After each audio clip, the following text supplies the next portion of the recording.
Thanks for joining us for Season 7 of the Hospitality Hangout, a hospitality-focused podcast where the founders of Branded Strategic share their insights and bring technology and innovation leaders that are making things happen in the industry we love. My name is Jimmy Frischling, otherwise known as the Finance Guy. I'd like to introduce you to my partner, Mr. Michael Schatzberg, also known as the Restaurant Guy. And thanks for the Thanks for the introduction, Jimmy. And to all those listening, feel free to call me Shatsy. Together, we are the personalities behind Branded Strategic Hospitality. We work at the intersection of hospitality, food service, technology, innovation, and capital. And I got to tell you something, Jimmy.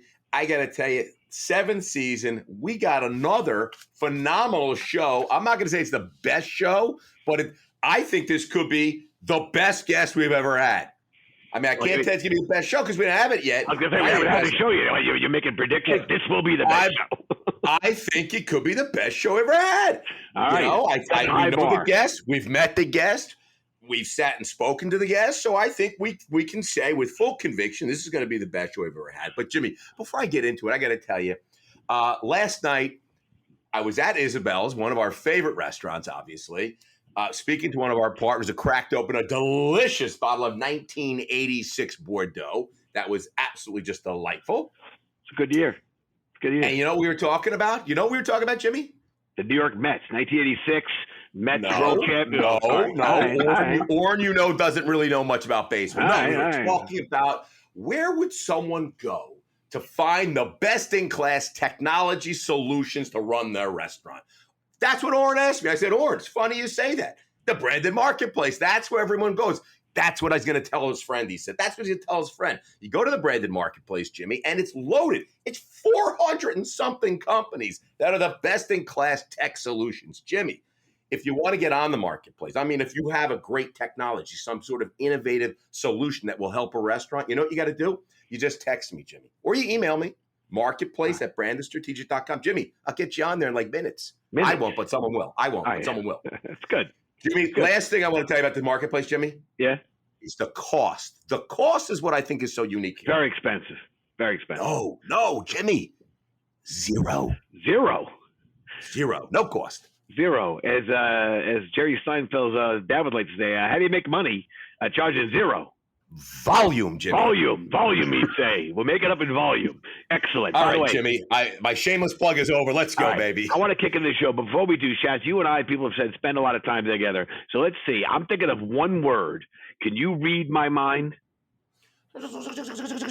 Boom, baby. Boom. That is it. It's boom. Guys, get ready. We're dropping that Easter eggs all over the place. Boom. Get ready for boom. All right. We are very excited for today's show, and we also appreciate our guest patience for that self-promotion of the branded marketplace. Our guest today is our friend, Mr. Tom Gordon, President and CEO of Slim Chickens Restaurant. Tom, we are thrilled to have you on the podcast. We hope you don't fire your PR person for booking you on the podcast, but we're looking forward to the episode. You can hear we're excited. Can you give us a little background about yourself and, of course, introduce our listeners to Slim Chickens? Yes, of course. Thank you so much. And now I'm certain I've been oversold now with the introduction of this best show you got. But my name's Tom Gordon. I'm the president, CEO, and co-founder of Slim Chickens Restaurants. I started off, I went to college in Texas and was on the finance, stockbroker track. And as I got my job and was cold calling old folks for bonds, which really sucked, that went out the window in about 4 weeks and my restaurant career began. And what I started with was this odd setup of a finance and real estate degree. And then I went right into waiting tables and tending bar and doing things that a lot of us do when we are Sounds not like quite Jimmy. sure Sounds where like to go, Jimmy. Right? Well, Jimmy and I have lots of things I always talk about on the money and capital world, right? But anyway, I worked for Brinker early on in the Mac Grill heyday. And then I moved on from there and I worked with the Sunset Conglomerate in Los Angeles. And I came back in 2000, at the end of 2001, and started the conceptualization. We started before on the phone, of course, when I was in LA, but really got the brand put together with my partner, Greg Smart, and we opened February 17th of 2003. We've had a great run. We were broke for a decade, but we survived that. And, we've had a really great time and a great run, and we're in our 19th year. And Slim Chickens is, all over the United States, and we have 23 international locations, which we'll touch on later. And we're very happy to talk to you guys and promote the brand and talk about the business. Hey, Schatz, before you jump in, I always love this. You hear about 2,300 stores. You hear about the success they're having, and inevitably someone will say, Tom, Greg, you guys were overnight successes, and they forget. Yeah, overnight plus 19 years. Yeah, 20-something years. Yeah, and all that is the grind, the commitment, starting as the wait staff, the bartender, where you and I, Schatz, certainly displayed our mixology skills.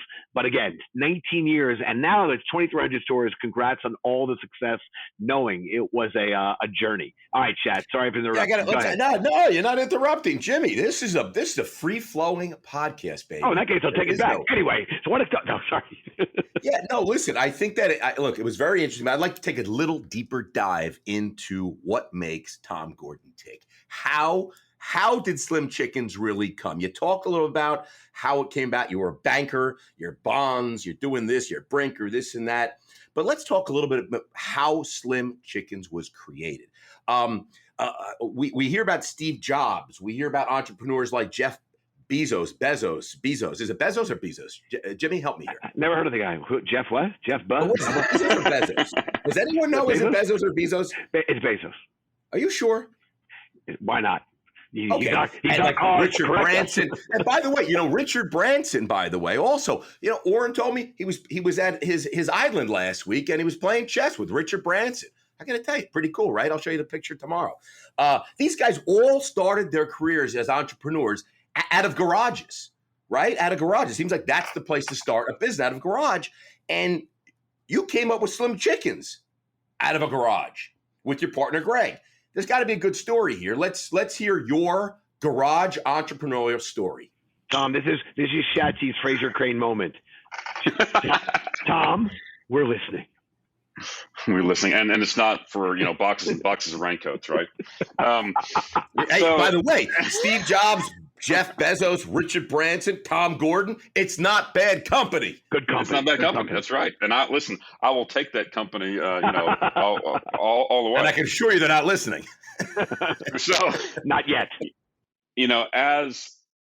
When I moved back after we had talked about doing this together, Greg Smart and I, we had to put the brand together. We knew it was going to be a tender concept.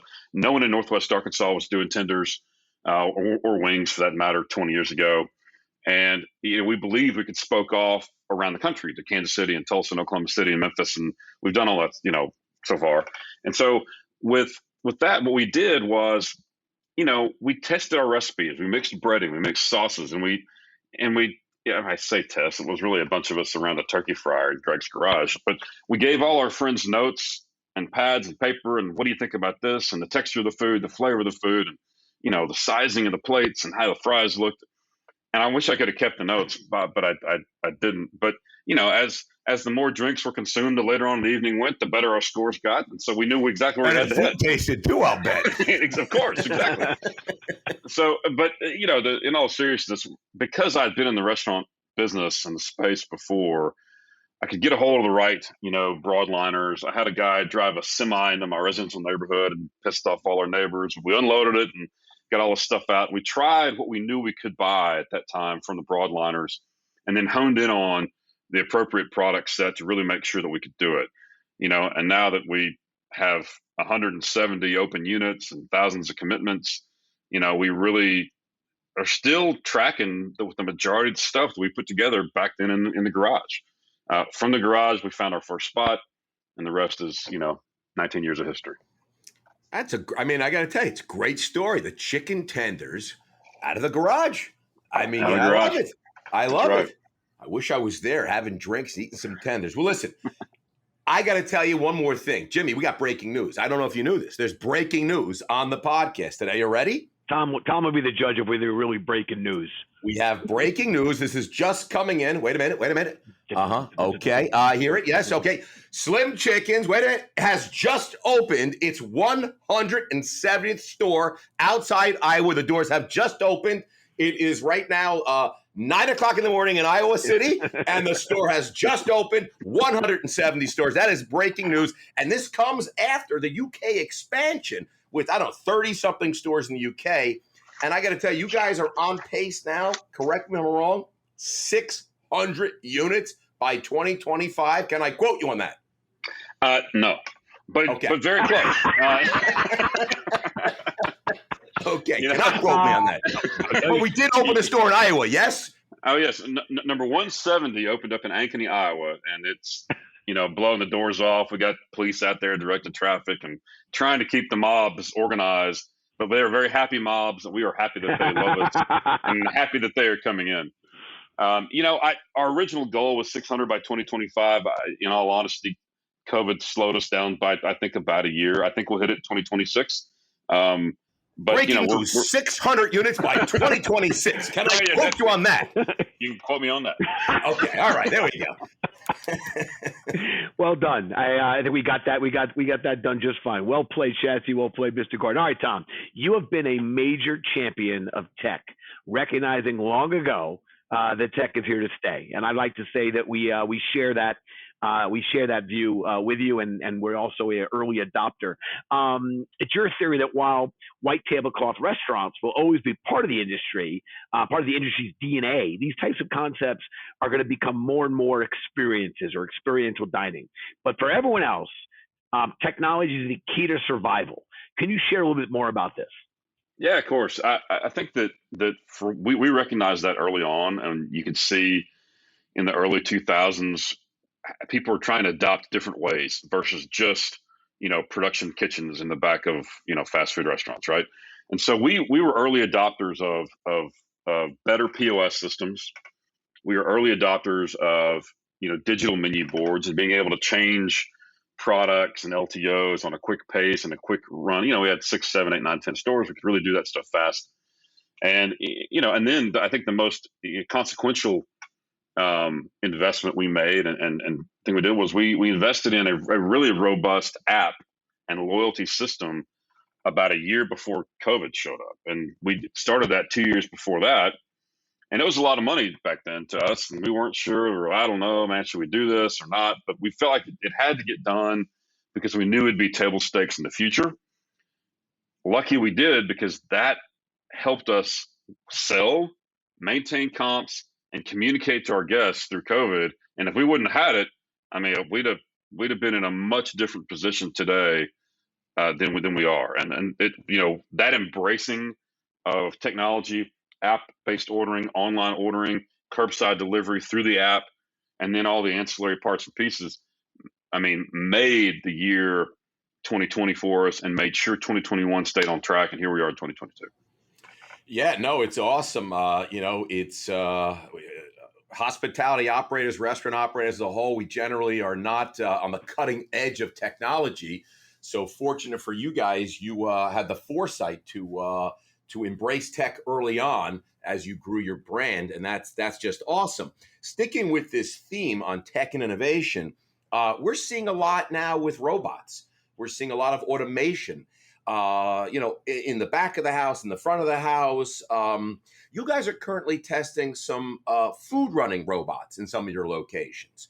What's the reaction been? I mean, I've seen these at some of the trade shows. I think some of the big chains are testing them, rolling around. There's a company, Bear Robotics, that's doing some work there. What's the reaction been, the feedback from the customers and the employees? Is it helping the employees out? Are the customers freaked out by this? Talk a little about it. I think it's been fun to see. We got a franchisee that's testing this for us, and they were very embracing of this type of technology. And the first thing that the team members see is that they're worried that the robot won't get it right. They're like, it's going to go to the wrong table. I don't know what to do. And so the team cares, and they're afraid the robot's going to screw up. But once it gets going and is delivered an item and comes back and it works and it does it again and again and again, like, okay, this is useful to us. Currently, it's not ever going to replace somebody watching, right? Hospitality is hospitality. You got to take care of the guests. You got to see people, what they're doing and look them in the eyes and make sure they're happy.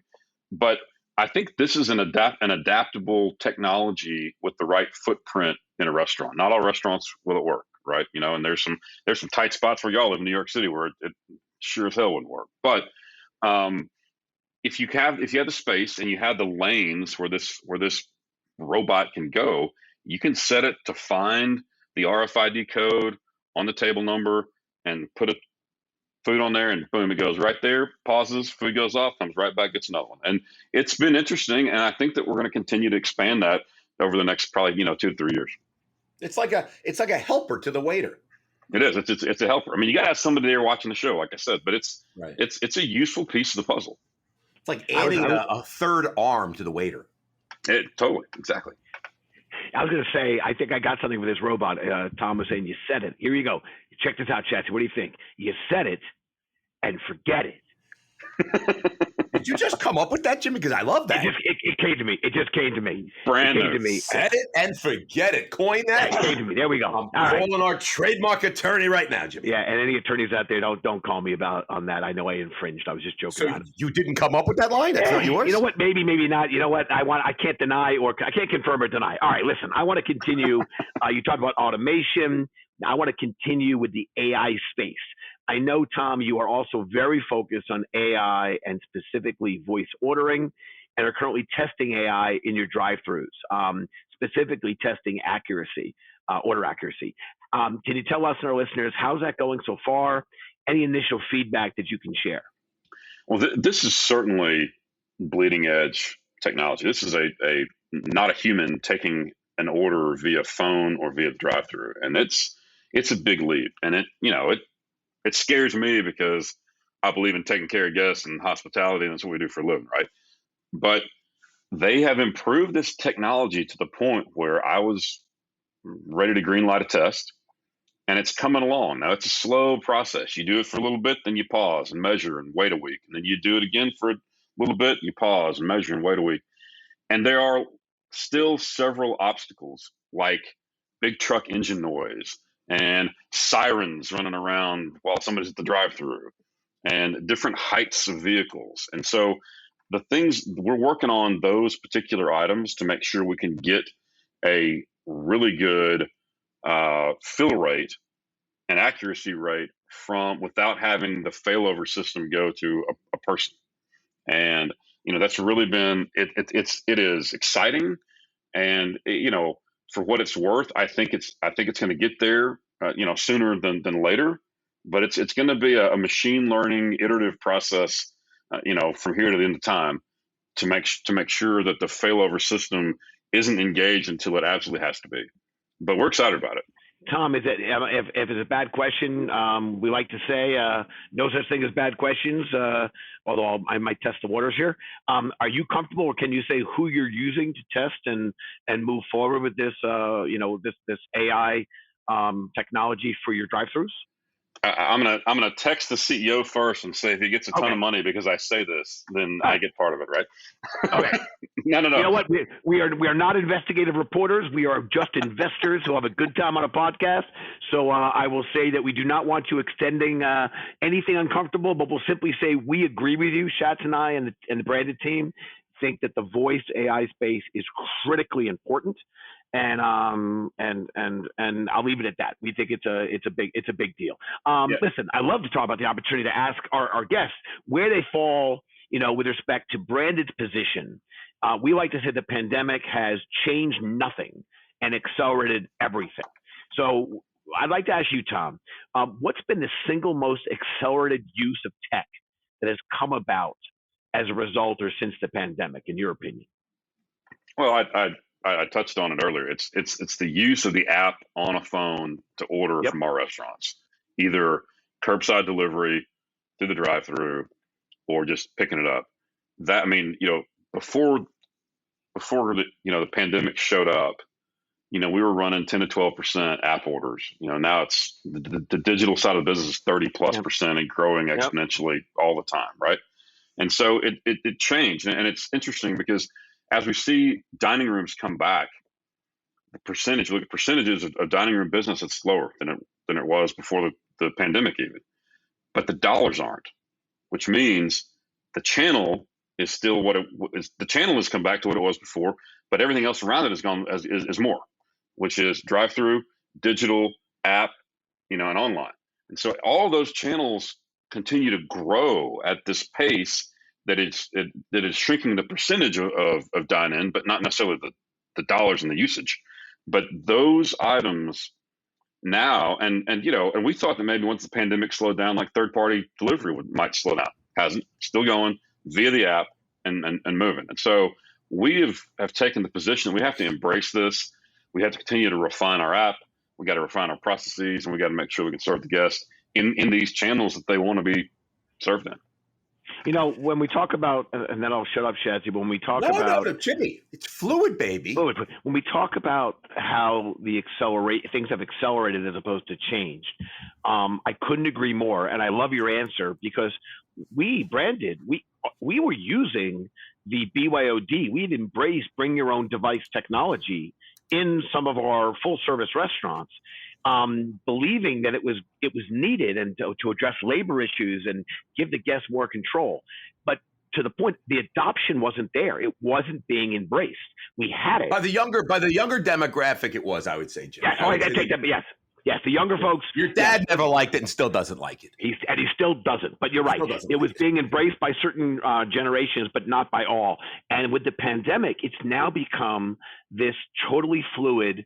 And it is if you can use your phone, you can use the apps and use the URLs and use the QR codes to navigate the restaurants on premise and off premise. I just think I agree with you. That has been the singular most adopted tech in the industry, has been the comfort with now using your own device to navigate your experience with a restaurant.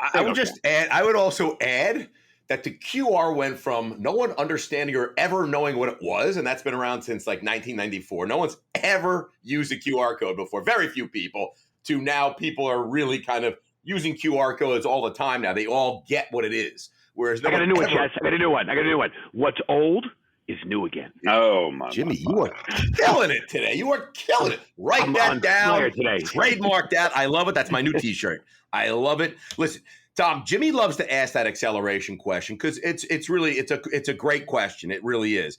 I always like to ask operators, what's keeping you up at night now? Like, what now has Tom Gordon up at night? And it could be anything. For Jimmy, it's spicy. For Jimmy, it's spicy food. But Jimmy, it's spicy food. Tom, what's keeping you up at night? Well, I think the answer I give this all the time to people that ask is speed. Like, we're not going fast enough. We got to get market share. We got stores on the ground. I got to get people seeing the brand and embracing what we do. As everybody comes out of COVID and is trying to take market share, we have to be faster. And if we're faster, then we can serve our franchisees better because we get media efficiency, logistics efficiency, pricing efficiency. And so speed is what keeps me up at night. Like we just can't do enough. And, people say, you go too fast, you get in trouble. I don't know about that. Man, I've been living this game for years and years and years. We have got to continue to accelerate the pace of store growth, franchisee growth, and the footprint of the brand across the country and across the world. That's what keeps me up at night. Well, listen, Tom, get those 600 stores open by 2025. And I'm working on it. Stop with this 2026. Don't give up. Come on, Tom, you can do it. Faster.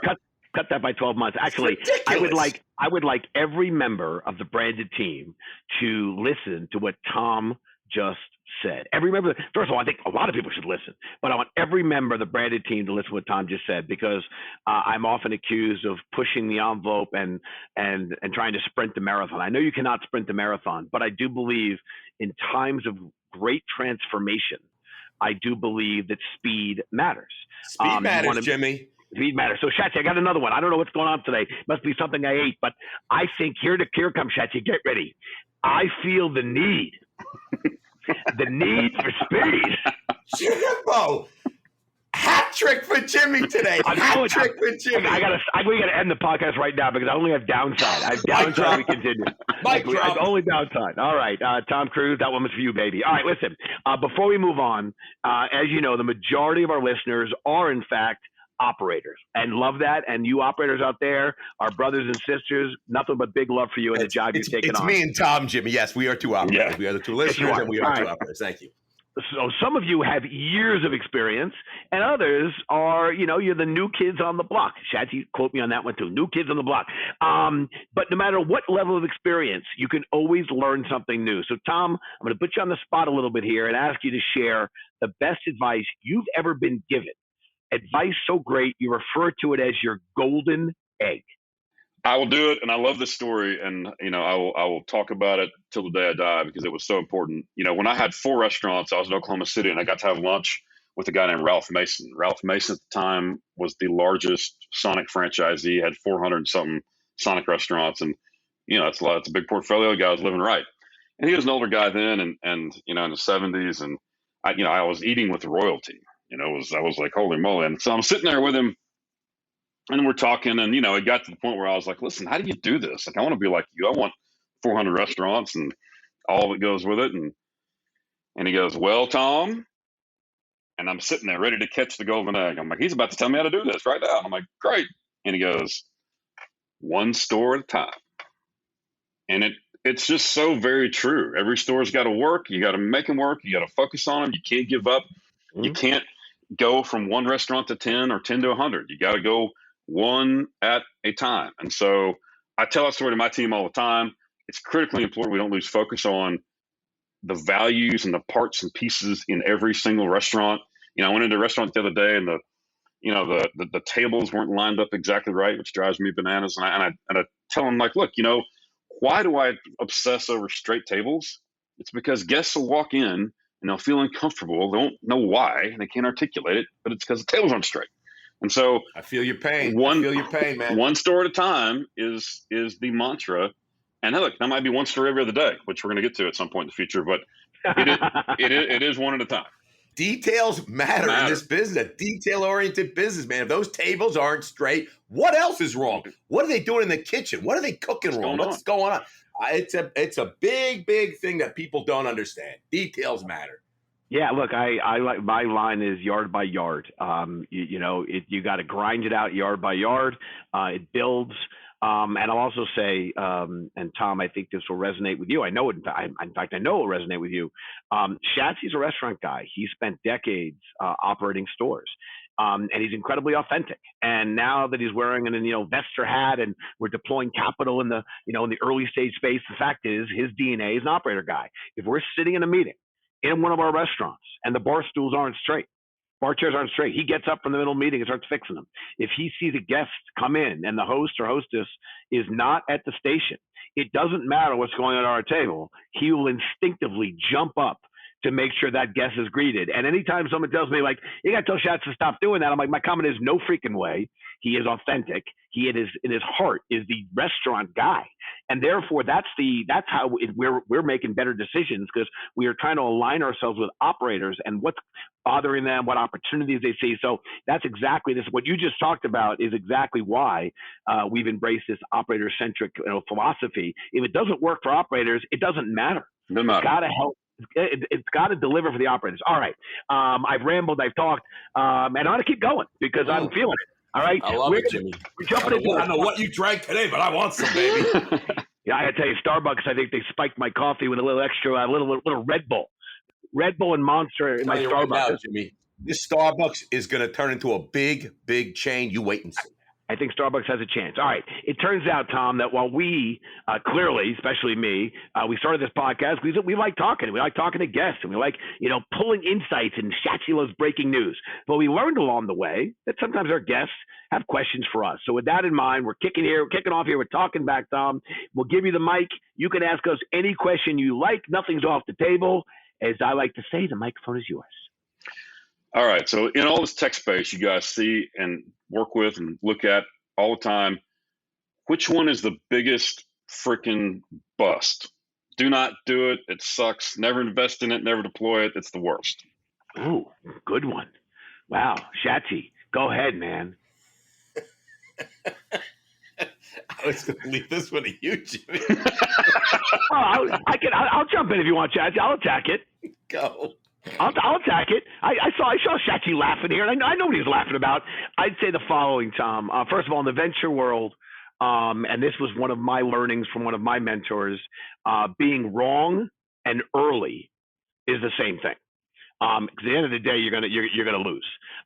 So I will say, branded is at its best when our operators are sitting at the top of the funnel and identifying the tech and innovation that get their attention as a must-have, medicine, not vitamins.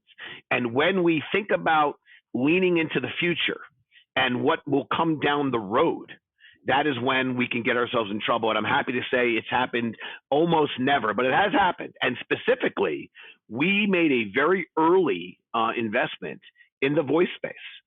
And the truth is, we were early, and early is wrong.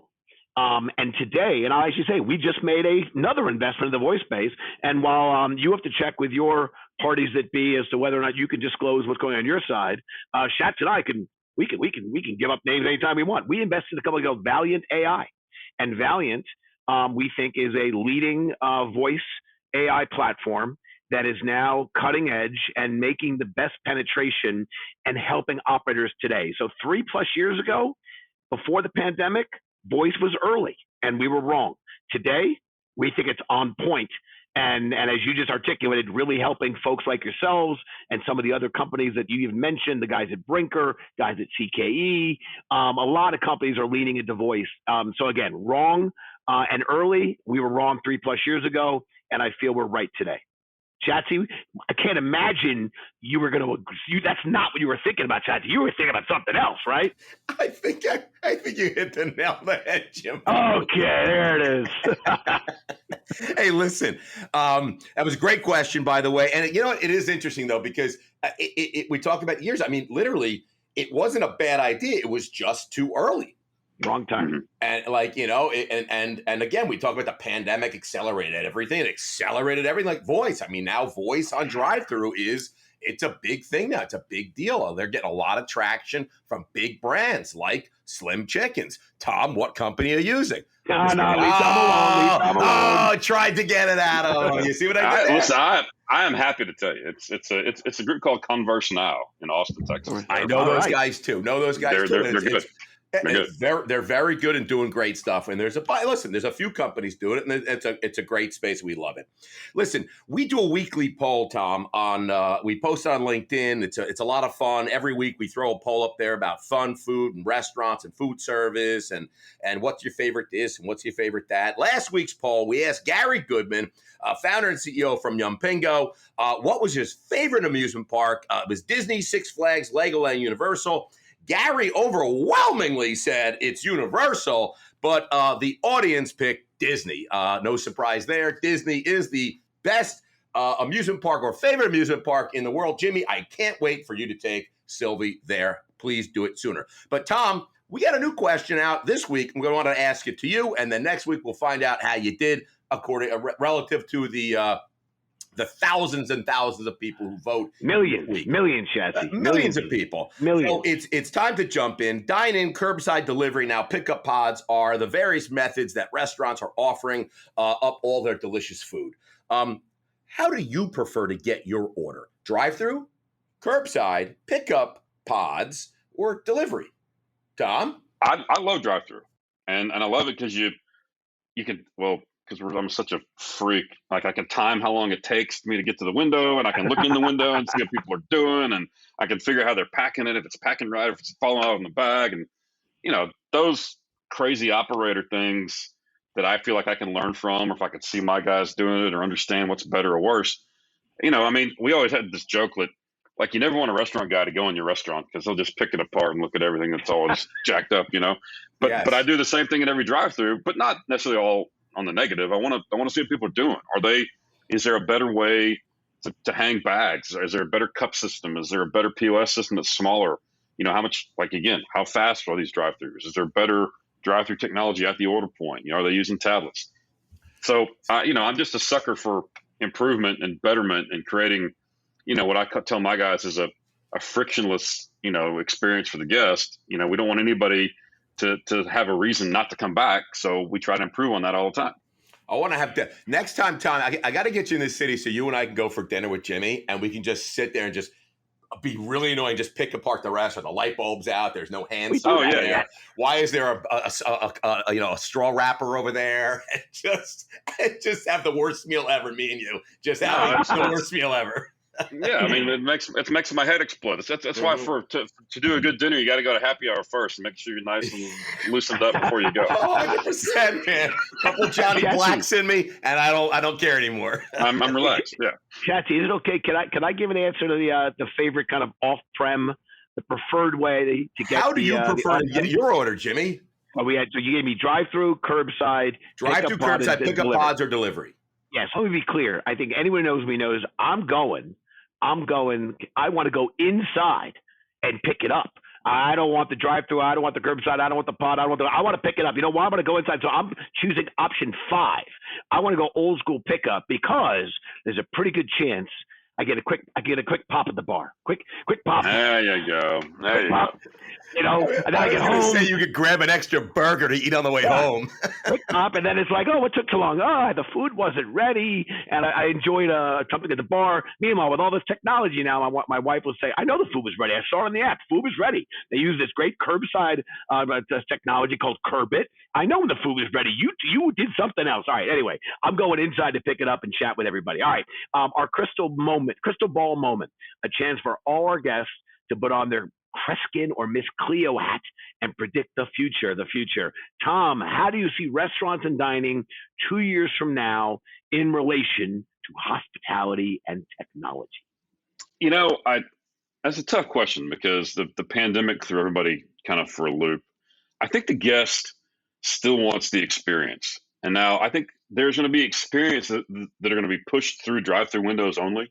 There's lots of drive-through only stuff going on in the fast casual and QSR space. I do think that the experiential stuff at a lower price point is going to be an important piece of the puzzle. And then if that's the case, then you have experiential, Asian fusion or experiential Mexican or experiential Italian food that may be at a lower price point and maybe really getting pushed through these multiple channels of delivery and curbside and off-premise and all the ways to go. But I think that the guest in the United States becomes more exposed in the global world, they want to try these things. And I think what you're going to see, and what I'll be interested in investing in is, guys can figure out a way to do a really specific, Korean barbecue as a fast casual or a really specific, Indian food as quick service, and look, some may work, some may not. I mean, certainly some won't work. That's just the nature of the business. But I think the guests are wanting that type of stuff. It's not just burgers and fries and even chicken all the time anymore. It's everybody's got a spot there. But I think that those things, the experiential things that are going to kind of filter down through the economic strata and become available to guests of all types, are what we're going to see in the next several years. Can't argue about that, man. I mean, food is international. Everybody is watching food shows and cooking shows, and everybody's become a foodie now, and everybody wants a lot of different food. My kid's eating ramen, and he's like, "Dad, do you want?" I mean, everything is just it's every culture is just it's all over. I agree with you. And experiential is another key, I think, to get you outside and go out. I think it has to be experiential. It has to be something different. I agree 100% with you. Hey, Tom, listen, we're almost done. We got one last thing to do. It's the branded quickfire. It's it's really not arguably. It is the greatest segment on the podcast. This is not me speaking. This is through hundreds of thousands of emails that I get each day. This is loads and loads and sacks of mail. Yes, I still get mail from fans all over the world saying, Schatz, your branded quickfire, it's unbelievable, and it should really be, it may be its own reality show. It could just be the Schatz branded quickfire reality show. I'm going to ask you 5 lightning round questions. Don't think too long. Just whatever comes to mind. Are you ready? Yes. If you could be an extra on any TV show, what would it be? Lonesome Dove. Where are you getting dinner from tonight? I'm taking an IT candidate to my buddy Jeff Allison's Italian restaurant called Bordino's here in Fayetteville, Arkansas. Nice plug. I like it. Let's go Bordino's. What is your favorite food city in the world? It gets a bad rap, but London has everything. There's tons of great stuff in London if you just know where to look and know where to find it. Where is your favorite place to travel? Anywhere with a beach and a very non-existent cell phone signal. And a bar. If you, Jimmy, and I went fishing, who do you think has the better odds of catching that first fish? Which type of fish are we talking about? Let's say we'll go fly fishing and deep sea fishing. So first we'll do fly, then deep sea. Me and me. What are you trying to say? Jimmy and I don't look like fishermen? Well, I think we resemble that remark, Schatz. I got to say, I think we kind of do. But I do the following: sushi doesn't mean we don't have fish. Yeah, Tom, I'll say that I would be betting on you as well, but kind of like that old dad joke of two hikers in the woods and a bear comes upon them, and one of the hikers is like, "Oh my God, what are we going to do?" And the other hiker is putting on his running shoes. The first guy goes, "You can't outrun the bear," and the guy goes, "I don't have to outrun the bear. I got to outrun you." I will tell you this: the chance of Schatz having the patience to actually go through the experience of fishing and maintaining the focus is slim to none, and Slim just left chickens, the building. Baby. It's slim chickens. So I wouldn't beat you, but man, Schatz would already be in the back of the boat. I don't know, doing something certainly fun, but not as fun as catching the first fish. Okay, Tom, I want to thank you so much for joining us on the podcast. We appreciate you sharing all these great insights and the hard work that you and your team have done to grow Slim Chickens, and we wish you continued success and are excited to actually engage more with you and your team. Fantastic brand, fantastic company. We gotta work to help get you in this city, this small little town known as New York, New York. We gotta be part of the team. We need Slim Chickens in New York City. Damn it, Slim Chickens. Yeah, you need it. Listen, if you want to get in touch with Tom directly, you can email the podcast team at podcast@brandedstrategic.com. We'd be happy to make the introduction. As our long-term listeners know, we no longer give out cell phone numbers and emails. We now collect the inquiries and we pass it along to our listeners. We want to thank you so much for taking the time to tune in with us. We know there are hundreds of thousands of podcasts out there, and we appreciate and value that our subscribers and our listening audience just continues to grow exponentially. Please join us next week, and we're going to welcome Mr. John Davey, CEO and owner of the Buyer's Edge platform. John Davey, Buyer's Edge, they are truly an ally to operators, taking so much. They got over 100,000 restaurants on that platform, Jimmy. Yep. Nope. Hey, it's going to be really an exciting episode, and we look forward to it. If you haven't done so already, please subscribe to the podcast. You don't miss out on any of the exciting guests in the future. And with that in mind, I'm simply going to say, Mr. Tom Gordon, appreciate you, my friend. Thank you. Best episode ever. I told you. Did I tell you? This is Jimmy Fisher, your finance guy, passing it back to my boy, Mr. Schatzberg. Shatsy, AK Restaurant Guy. Thanks, everybody. Cheers. Thank you, Tom. This was great. Hospitality Hangout. Thanks, guys. Thank you, everybody.